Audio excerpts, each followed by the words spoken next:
Pourquoi certaines femmes s'accrochent-elles aux hommes qui les ignorent presque complètement? La question semble absurde, et pourtant, elle cache une vérité troublante. On pourrait croire qu'une femme se tournerait naturellement vers celui qui l'admire, qui remarque ses moindres détails, qui sait l'écouter avec chaleur. Mais non. Étrangement, c'est souvent celui qui reste froid, celui qui ne lève même pas les yeux, qui s'imprime dans son esprit comme une cicatrice invisible. Et si ce paradoxe n'était pas un hasard, mais un mécanisme bien plus profond que l'on imagine? Imaginez une scène. Une femme entre dans une pièce et tout bascule. Les regards convergent, les conversations se figent, l'air lui-même semble vibrer autour d'elle. Elle connaît cette sensation. Elle en a l'habitude. Les compliments lui sont familiers, l'admiration lui colle à la peau. Mais au milieu de ce vacarme d'attention, il y a un homme, différent. Lui ne bronche pas. Pas un sourire forcé, pas un regard appuyé, pas même un mouvement de tête. Il continue de siroter son verre, consulte distraitement son téléphone, comme si elle n'existait pas. Et soudain, au cœur de cette salle où elle était reine, elle se sent invisible.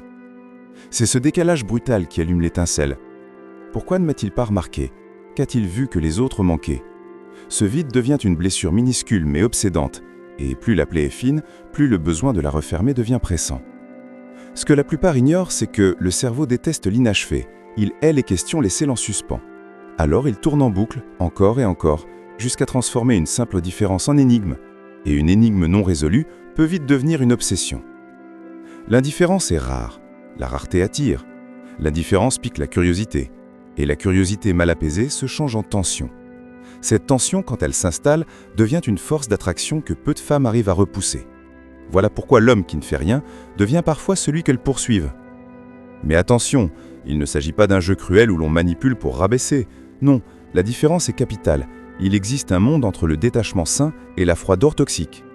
Ici, ce qui nous intéresse, c'est ce magnétisme particulier qui pousse certaines femmes à courir après celui qui ne se bat pas pour leur regard. Pourquoi cette attitude dégage-t-elle une valeur perçue?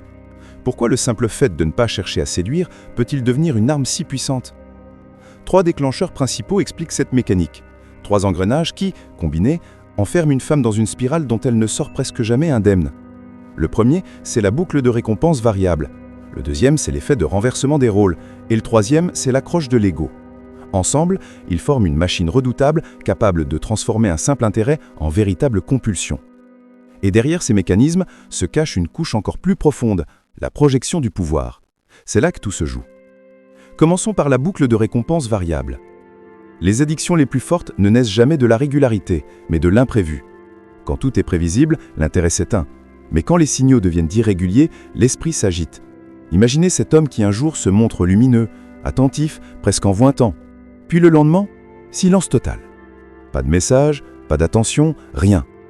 2 jours plus tard, il réapparaît comme si de rien n'était, offrant un sourire, une phrase charmante, une chaleur qui surprend. Ce cycle, attention puis vide, puis attention de nouveau, est un piège. Il maintient la femme en alerte permanente.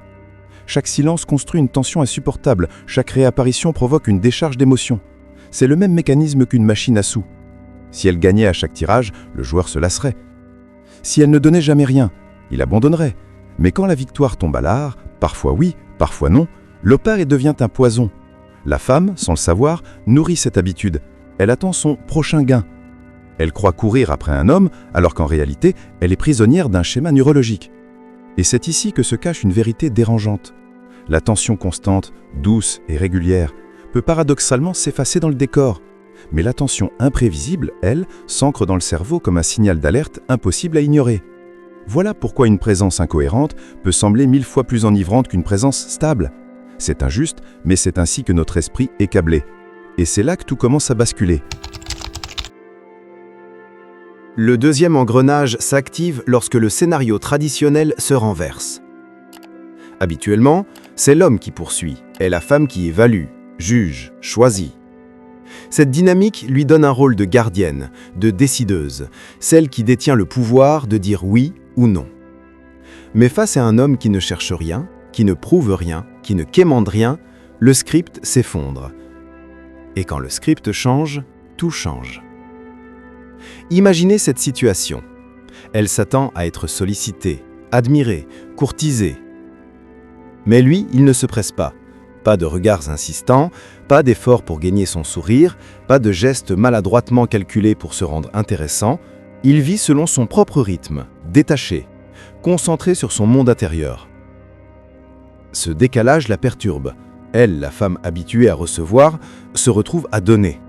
Elle, la femme habituée à décider, se met à douter. Et ce doute devient mouvement. Elle redresse sa posture, soigne un peu plus ses mots, répond plus vite à ses messages. Sans s'en rendre compte, elle investit dans cette relation déséquilibrée. Et l'investissement, qu'il soit en temps, en énergie ou en émotion, transforme toujours la perception de la valeur. C'est l'une des plus grandes illusions psychologiques. Plus on donne, plus on croit recevoir. Plus on s'investit, plus on se persuade que l'objet de cet effort mérite cet investissement. Et cette logique est impitoyable. On chérit les diplômes pour lesquels on a souffert.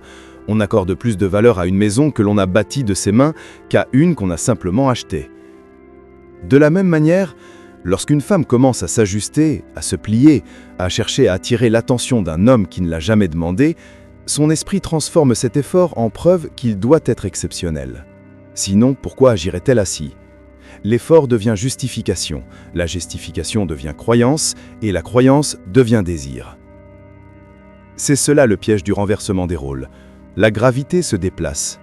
Elle n'est plus celle qui attend et qui choisit, mais celle qui agit et espère. Et à chaque geste, elle s'enfonce davantage dans cette dynamique où l'homme, sans lever le petit doigt, devient le centre. Ce basculement n'est pas seulement relationnel, il est identitaire.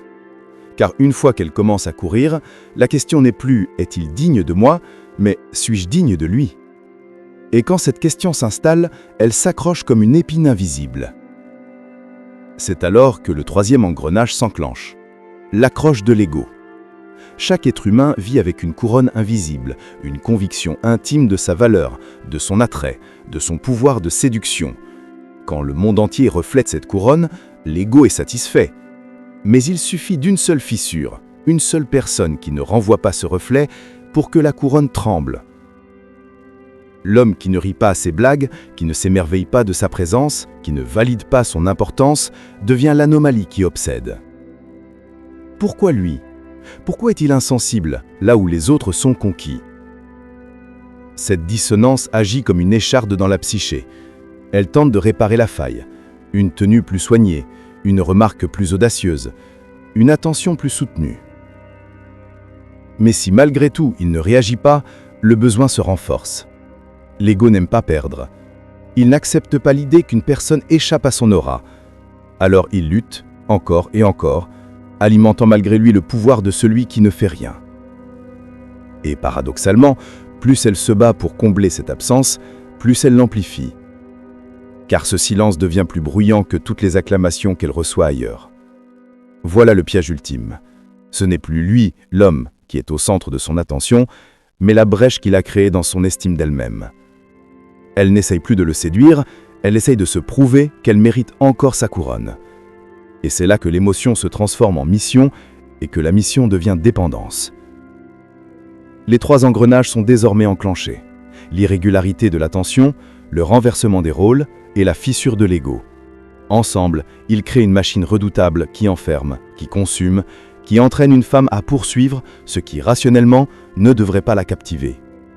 Mais ce n'est que la surface, car au-delà de ces mécanismes psychologiques, se cache un élément plus subtil, plus puissant, presque invisible. Celui qui transforme une simple indifférence en véritable magnétisme.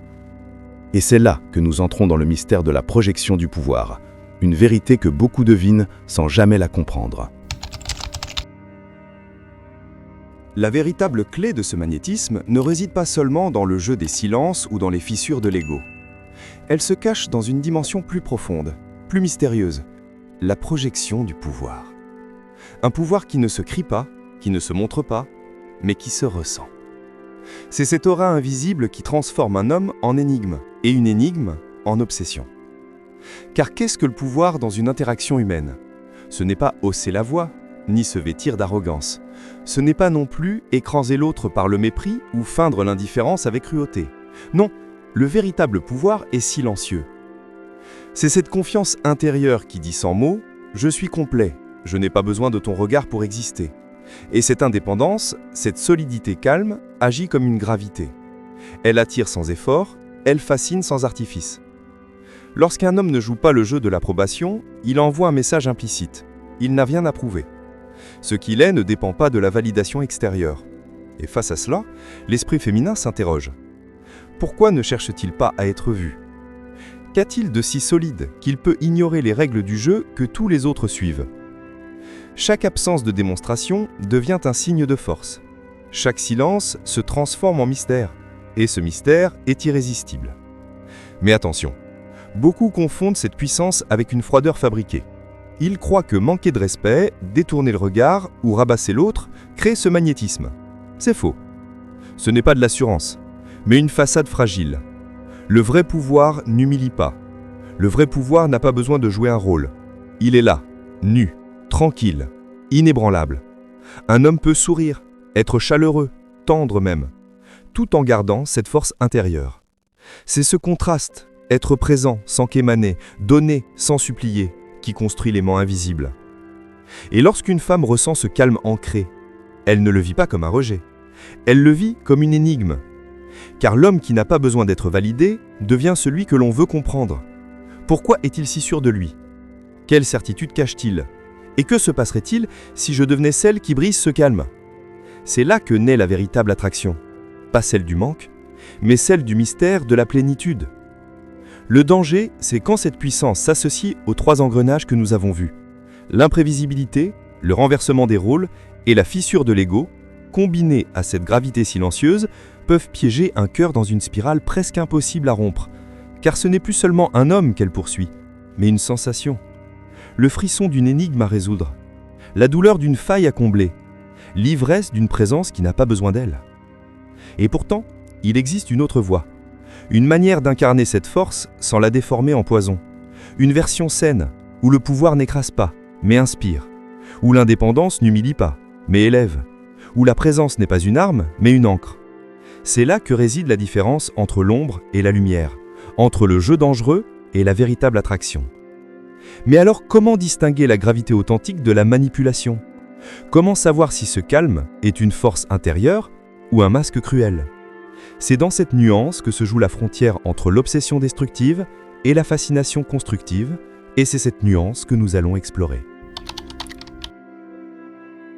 La vérité finale est brutale, mais nécessaire.